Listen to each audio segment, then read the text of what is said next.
কেমন গাধার সঙ্গে আমার বিয়ে দিয়েছো বলো তো? তুমি তো বলেছিলে শিবের ব্রত করলে আমি নাকি খুব ভালো বর পাবো। এইরকম বর হয়? তুমি যদি বলে আমি ডান দিকে যাবো, সে বলবে আমি বাঁ দিকে যাবো। সব কিছুতে মানে উল্টা, সব কিছুতে। যদি বলে আমি চাউমিন খাবো, সে বলবে আমি এগ রোল খাবো। মানে একদম মানে ক্রিটিক্যাল, একদম মানে কি বলি যার এক এক সময় ইচ্ছা হয় গাধাটাকে বিষ খাইয়া মেরে দিই।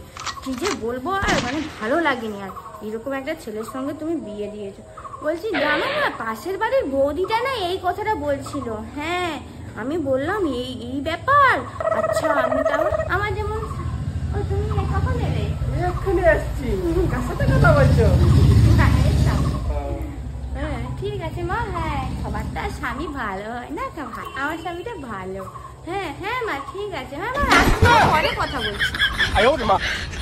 नहीं होगी इस तरह की नौकरी। क्या इसी नौकरी के लिए मैंने जीत और मेहनत करके पढ़ाई की थी?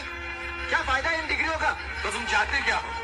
इज्जत की जिंदगी जीना चाहता हूँ, अपना घर बसाना चाहता हूँ। तुम कहाँ तक पढ़ी हो? 5वीं क्लास। 5वीं क्लास। तो फिर तुमने अपना नाम सरस्वती क्यों रखा? मैंने नहीं रखा, बचपन में माँ बाप ने रखा था। मुझे धोखा देने के लिए। देखिए, इसमें मेरी कोई गलती नहीं है। जब मैं 5वीं में आई तो मास्टर ने कहा मुझे चौथी में होना चाहिए। जब मैं चौथी में गई तो उस मास्टर ने कहा कि मुझे तीसरी में होना चाहिए। फिर मैं तीसरी पास करके चौथी में गई, चौथी पास करके 5वीं में गई, फिर चौथी में आई, फिर तीसरी में आई।